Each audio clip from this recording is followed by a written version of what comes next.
تو ایک حدیث تو یہ آئی تھی، حدیث یاد رکھنا آپ، ٹھیک ہے نا، میں جس کا نام لوں وہ حدیث یاد رکھے، اور اگلی بار انشاءاللہ سے پوچھوں گا میں حدیث، تاکہ جب یاد ہوگی تو عمل کرنا آسان ہو جائے گا، ٹھیک ہے نا۔ تو ایک حدیث تو یہ تھی، اکمل المؤمنین ایمانا احسنہم خلقا، کہ پیارے نبی صلی اللہ علیہ وسلم نے فرمایا کہ کامل ایمان والا وہ ہے جس کے اخلاق اچھے ہو، یعنی آدمی جتنا بڑا عبادت گزار بن جائے، اگر اخلاق اچھے نہیں ہے تو وہ کامل ایمان والا نہیں۔ تو یہ حدیث یاد رکھنی ہے حافظ عکاشہ، ٹھیک ہے نا بھائی، آپ کو یاد رکھنی ہے کہ کامل ایمان والا کون ہے۔ کامل ایمان والا وہ ہے جس کے اخلاق اچھے ہو۔ یہ حدیث اگلی بار عکاشہ بھائی بتائے گا میں، ٹھیک ہے نا۔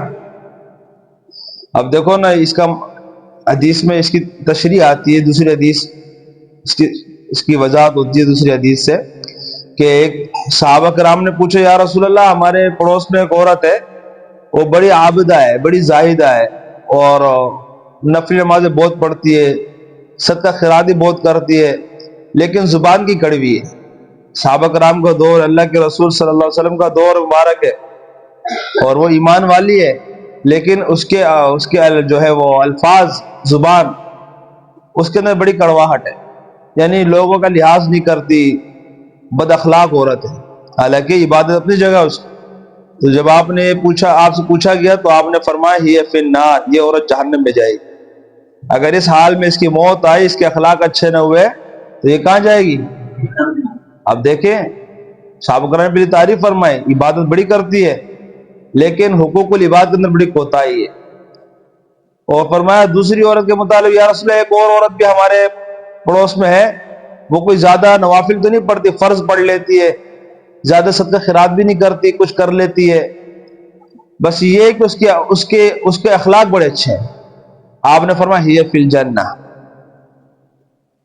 ہی فی دیکھو، تو اس حدیث کا مفہوم ہو گیا، یہ حدیث اس حدیث کی وضاحت بن گئی کہ کامل ایمان والا کون ہے؟ جس کے اخلاق اچھے ہوں۔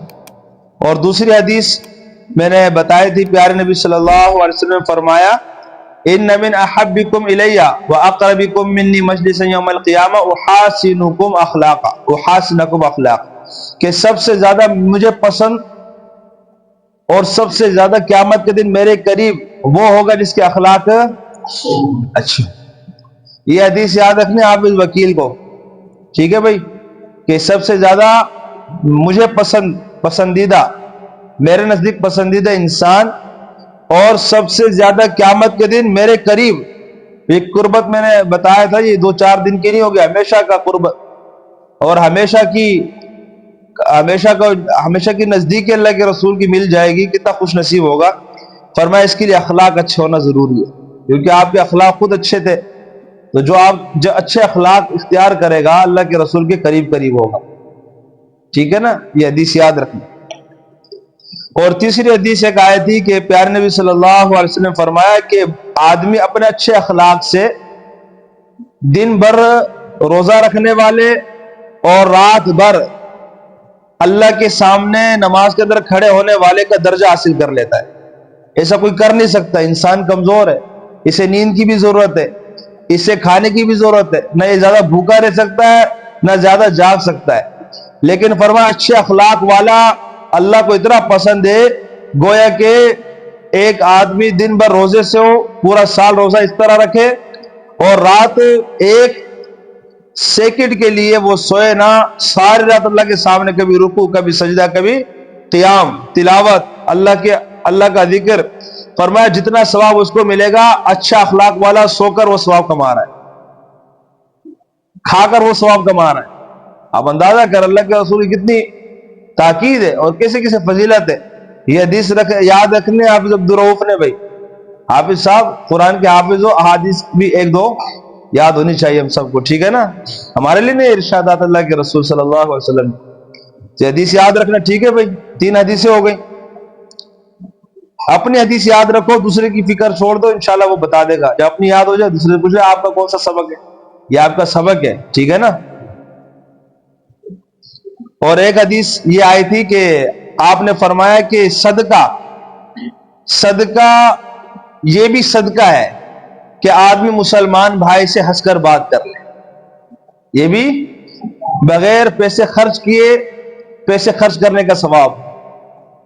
پیسہ خرچ کرنا مشکل لگتا ہے نا نفس پہ، اللہ کے رسول نے فرمایا اللہ کے ہاں مالداروں والا ثواب کمانا چاہتے ہو، ایک آدمی لاکھوں خرچ کر رہا ہے اور ایک آدمی اپنے مسلمان بھائی سے، دوسرے مسلمانوں سے ہنس کر بات کر رہا ہے، اچھے اخلاق ان کے سامنے، اچھے اخلاق سے پیش آ رہا ہے، فرمایا اس کو بھی صدقے کا ثواب مل رہا ہے۔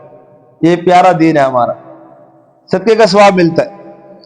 اور آپ نے فرمایا، یہ حدیث یاد رکھنی ہے بھائی سدیم نے، ٹھیک ہے نا؟ صدقہ کیا ہے؟ مسلمان بھائی سے اچھے انداز سے بات کرنا، ہنس مکھ چہرے کے ساتھ ملنا، یہ بھی صدقہ ہے۔ آج کے بعد انشاءاللہ سدیم ہنس کر، مسکرا کر، اچھے اخلاق سے بات کرنے کی کوشش کرے گا، ہم سب کریں گے نا انشاءاللہ، ٹھیک ہے۔ اور ایک حدیث آئی تھی، پیارے نبی صلی اللہ علیہ وسلم فرمایا اللہ تعالیٰ اچھے اخلاق والے سے محبت رکھتے ہیں اور برے اخلاق اللہ کو ناپسند ہے۔ یہ حدیث یاد رکھے گا بھائی ابراہیم۔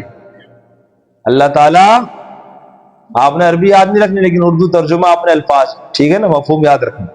ان اللہ یحب معالی الاخلاق ویکرہ صفصاحا، اللہ تعالیٰ کو اچھے اخلاق، بلند اخلاق پسند ہے اور برے اخلاق اللہ تعالیٰ کو ناپسند ہے، ٹھیک ہے۔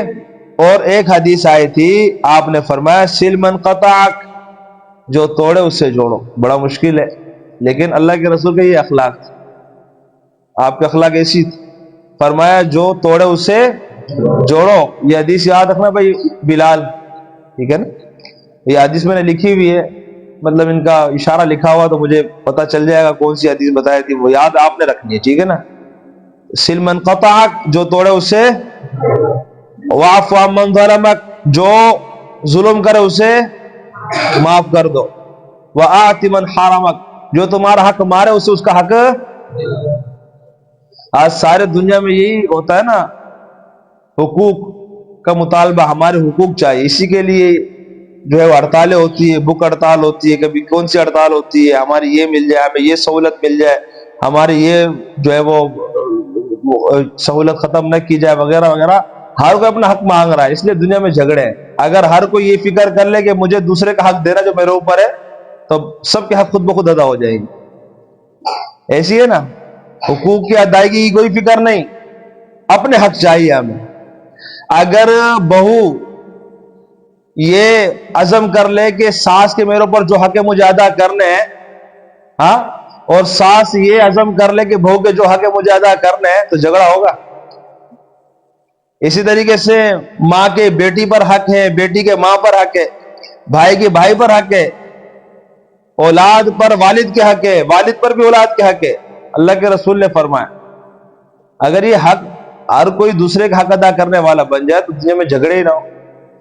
یہ اللہ کے رسول کے یہ اخلاق، فرمایا جو توڑے، یہ حدیث یاد رکھنا بھائی، یہ حافظ بلال کو یہ سبق ملا ہے، ٹھیک ہے نا؟ جو توڑے اسے جوڑنا ہے، اور فرمایا جو ظلم کرے اسے معاف کر دینا، جو نہ دے اسے دو۔ ہے بڑا مشکل لیکن اللہ کے رسول کی اخلاق ایسی تھی، اور آپ نے اسی تربیت فرمائے تھے حضرات صحابہ کرام۔ حضرت بکر صدیق رضی اللہ تعالیٰ عنہ ہر ایک ستارہ تھا، ہدایت کا ستارہ تھا، اور ہر ایک ایسے تھا کہ اللہ کے رسول صلی اللہ علیہ وسلم کی تربیت نظر آتی تھی۔ اور آج بھی ایسے لوگ ہیں، اللہ کے ایسے بندے ہیں، لاکھوں میں ہوں گے لیکن ہے ضرور اچھے لوگ، قیامت تک رہیں گے۔ تو یہ احادیث تھی، 5-6 احادیث تھی، یہ آپ کا سبق ہے انشاءاللہ، اس کو یاد رکھنا، ٹھیک ہے نا؟ اگلے ہفتے انشاءاللہ آپ سے یہ پوچھوں گا، پھر آگے انشاءاللہ سبق ملے گا۔ اللہ تعالیٰ ہم سب کو پیارے نبی والے اخلاق نصیب فرمائے۔ اور واقعہ بھی آپ کے سامنے مختصراً اشارہ کر دوں، ایک یہودی کا واقعہ آیا تھا، یہودی کا واقعہ تھا نا، اللہ کے رسول راہ سے گزرتے، وہاں پر وہ کیا کرتا؟ کچرا ڈال دیا کرتا، ایک بار، 2 بار، کئی دن یہ اس کا معمول رہا، اللہ کے رسول بھی مسکرا کر گزر جاتے تھے۔ یہودی تھا، ایمان نہیں تھا، اور پھر وہ اللہ کے رسول کے امتحان بھی لیتے تھے مختلف طریقوں سے، کیونکہ اپنی کتابیں میں پڑھا ہوا تھا کہ نبی آخر الزمان کی یہ نشانی بھی ہے کہ جو ان سے جتنی جہالت سے پیش آئے گا وہاں سے اتنا درگزر اور معاف کرنا اور حلم اور بردباری کا مظاہرہ ہوگا۔ تو وہ آزماتے تھے، تو یہ آزمانے کا ایک صورت بھی تھی، اور بغض بھی دل میں رکھتے تھے یہودی. تو ایک بار جب نظر نہیں اللہ کے رسول، نماز کے بعد تشریف لے گئے صحابی کے ساتھ، دروازہ بجایا، اندر آنے کی تشریف مانگی، اجازت طلب کی، دیکھا بیمار تھا. تو آپ نے فرمایا کہ ہمیں آج آپ نظر نہیں آئے.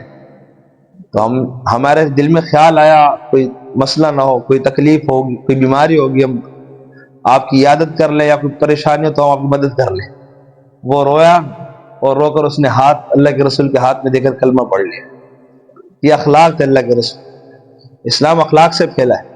تو ہم بھی انشاءاللہ اچھے اخلاق والے بنیں. ہم تو اس نبی کی امت ہی نا، ان والے اخلاق اختیار کرنے کی کوشش کرتے رہیں گے انشاءاللہ. اللہ تعالیٰ ہم سب کو عمل کرنے والا بنا دے. وآخر دعوانا الحمدللہ.